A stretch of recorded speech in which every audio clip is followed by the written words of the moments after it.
So I posted your quizzes for the data structures identification. Not great overall, but okay. For most of you, though, I went ahead and finally configured Canvas to drop the two lowest quiz grades so you can get an accurate reflection. And I think everyone's grades, went up a good amount when that was applied. So I don't think that that last quiz really affected anyone in a negative way. So, all right. So we are here on the 20th, and on Friday we will have our last exam. We will not have class on the 25th. I won't be here for office hours either this week. But if you need me, just email and I will respond. When we come back from Thanksgiving, we have a class period on December 2nd. We don't really need to do anything at that point, so if you will take that time to make sure you complete the course survey, which is actually very helpful to get your feedback about the course. It does matter a lot, so I know it's kind of like you've got a million things going on at the end of the semester, but if you could do that before it closes, that's great for improving the class. So then that leaves us with the optional final exam. And so if you remember, you can take the comprehensive final to replace one of your exam grades if you want.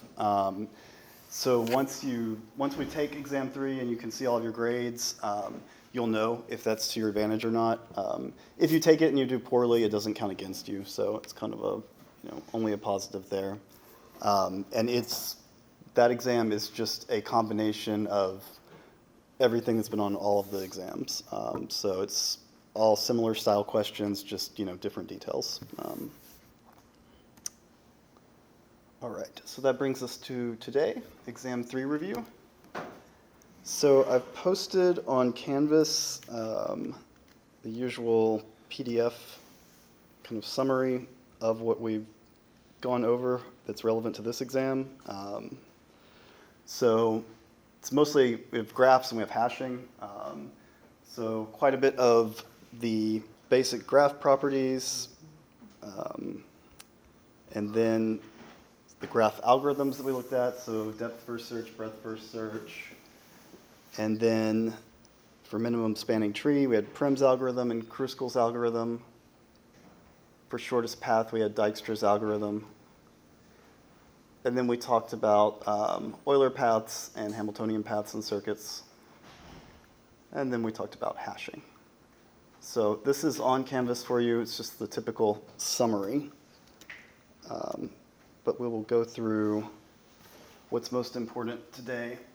So in terms of the lectures, 21 through 27 and quizzes 4 and 5 are both relevant for exam 3. So because I don't really think there's, you can correct me if you have a different thought. I don't think there's a point in you memorizing these algorithms. I don't want you to mix them up and accidentally, think one is the other and lose a bunch of points for that. So I'm going to give you the pseudocode for these on the exam. It will be there as a reference sheet for you. You'll just need to use it and apply it. And I've got it in the presentation here, exactly what you'll get. It's very similar to what was in lecture for these algorithms. So there's one for each of them. And I will post this right after class so you can have a copy.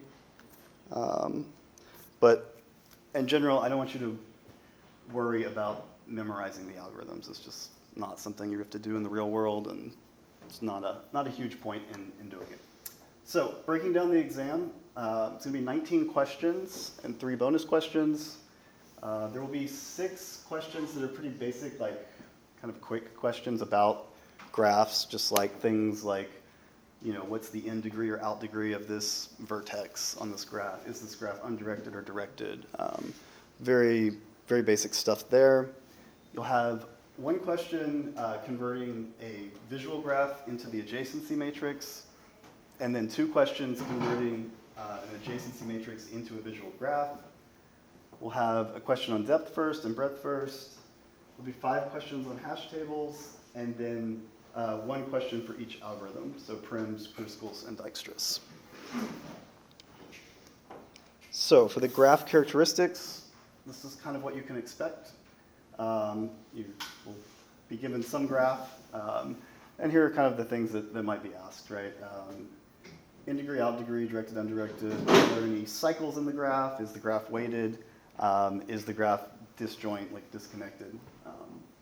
So pretty basic there. The graph to the adjacency matrix. So we did this on a quiz, if you remember. So you'll need to be able to look at a graph like this and then fill in a table like this, just like we did on a quiz. And you'll want to be able to do that for both the weighted directed graph and the unweighted undirected graph. And so if you remember, when we don't have the weights, you can just put 1s and 0s or checks or whatever. And then you'll also need to be able to do the opposite. So I just moved the graphics around there. But I think it's pretty basic. If you can go one way, you can go the other way, right? So you'll need to be able to do that for 2 questions. For the depth first search, it will be similar to what we did on the quiz. So this is kind of that example from that lecture, I believe. It'll say like, do depth first search to find a path from whatever vertex to whatever vertex. And then your ultimate answer will be the path itself. But I do encourage you to kind of like write out your process as you do this, because I like to try to give you partial credit if you have something get mixed up. And if you write out what you're doing, there's a lot more of an opportunity for me to do that. Same thing for breadth first search. And so you will need to know depth first and breadth first by memory. They're pretty basic, so I think we'll be okay there. For hash tables, so we'll have 5 questions relating to hashing and hash tables. So know the basics about designing a hash function, be able to calculate the load factor of a hash table, and then you'll need to be able to insert items into a hash table where you use chaining for the collisions, and then one where you use linear probing for the collisions, and we'll look at that. So for designing the hash function, you want to remember that basically what a hash function is, right? That it's going to take in an input that's arbitrary from the universe of keys that we can select, and it converts it into a fixed size integer. You want to remember the goals of the hash function being like the same input always gives the same output, right? Generally, we want to try to like uniformly distribute things so that we have minimize the collisions, and it should be quick to compute, whatever it is. For the load factor, if you remember, this was it's a pretty basic concept, right? So you'll have like a hash table that has so many slots in it, right? So in this case, it has 5. And then however many of those are full, over the total is the load that's there. Kind of what you would expect. So like in this case, 3 out of the 5, or 60%. This case, 2 out of the 5. So it would be something similar to that on the exam. And I will choose numbers that are not annoying to compute. For the actual hashing of things, so the exam will give you a key that you have to hash. It will be an integer and produce an integer. So just remember this basic idea of the modulus function. So in this case, most basic hash function being the key mod the number of slots in the table. And so here's the example of the inputs and outputs there. Just wraps it around. So you might see something a little bit more complex than that, but not much. So what's happening? So in here, your k is your key value. It's not hashed, so you want to hash it, right? And so it'll just be an integer. And the hash will be whatever k is mod m, where m is the number of slots in the table. So if you remember, modulus is just the remainder when we do division. So like if k, let's say, so say m is 7 to start with. If k was 7, well, 7 divided by 7, there's nothing left over, so 0 is the output. If it's 8, there's 1 left over, 9, 2, you know, just kind of keep going. So if m was 9, Mhm. so it tells us, it gives us k. Yeah, so you'll get k, and you'll get the function, and you'll just need to compute the h of k. So like if it gave us k was 10 and mod was 7, then you do 10 divided by 7. Yeah, well, 10 mod 7, so in that case, you would get a 3, right? Because 7 will go into 10 once, and there's 3 left over. So 3 would be your output. But yeah, just remember. Is it going to be the one directly right next to it?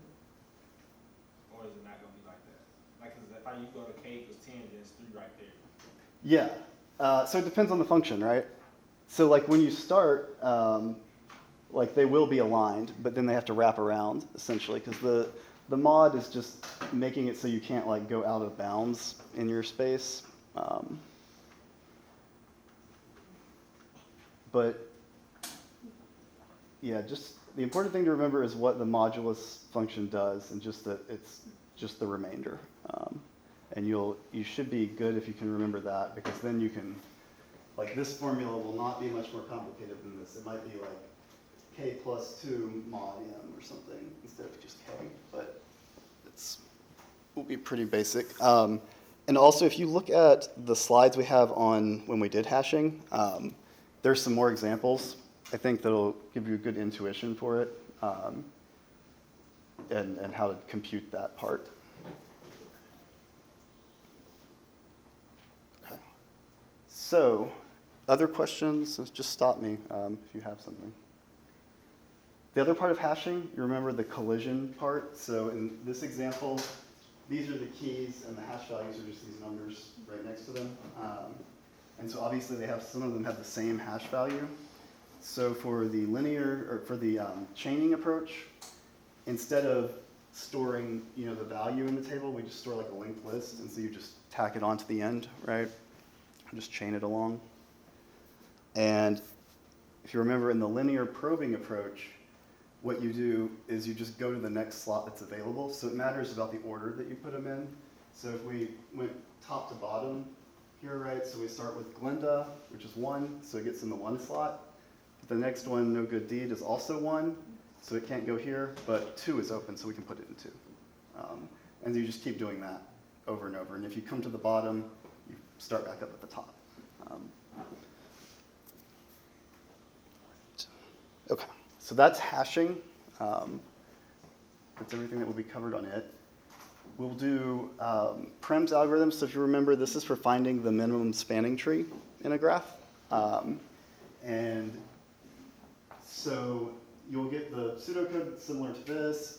When we did it in class, we said start with a random vertex. The exam will tell you what to start with, just so everybody's kind of on the same page. And if you remember applying this algorithm, we go through and find the minimum spanning tree, which is the set of edges that connects all of the vertices with the minimum weight in the graph, right?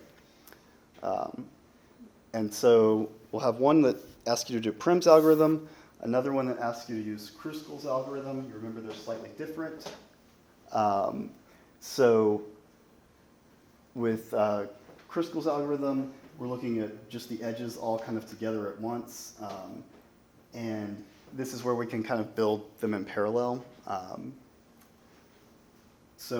But it will also come out with a set of edges that is the minimum spanning tree.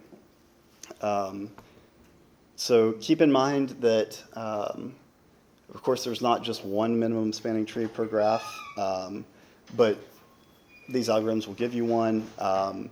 And depending on like the starting conditions, they may not give you the same minimum spanning tree even on the same graph. So, and we have Dijkstra's algorithm.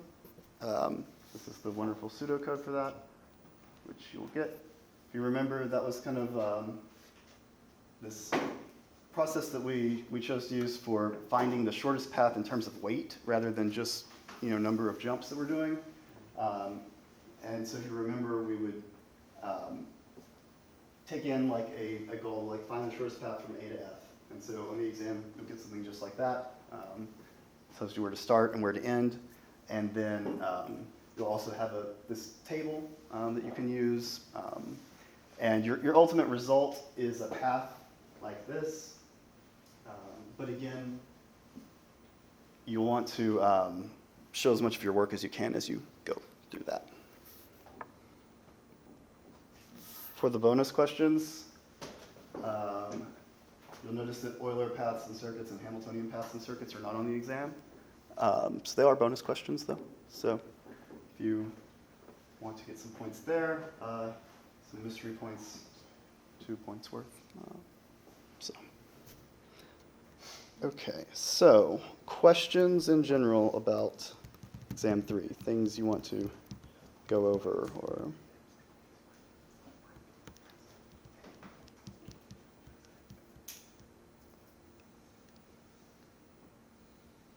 Feeling pretty good about it? I got tangents to related questions. Are these slides going to be up on for study? Okay. Yes, yeah, I will post them right after class. Right. Does everybody have like lots of exams tomorrow, or how many people have more than one tomorrow? Oh, yeah, okay, yeah, I've got Friday too. I just do Monday, Wednesday, Friday. I don't exist on Tuesday and Thursday. I think you're the winner. Well, hopefully this one will not be the one that makes the end of your week awful. But, of course, there's the final exam if everything goes horribly. So please come back on Friday for exam 3. And then before the last day of classes, please complete that course survey if you can. I've added it as a link at the top of the front page. I don't know if it works or not. It works for me, but sometimes that does not work for you. But yeah, I will see you guys on Friday, normal time, and we will finish this exam.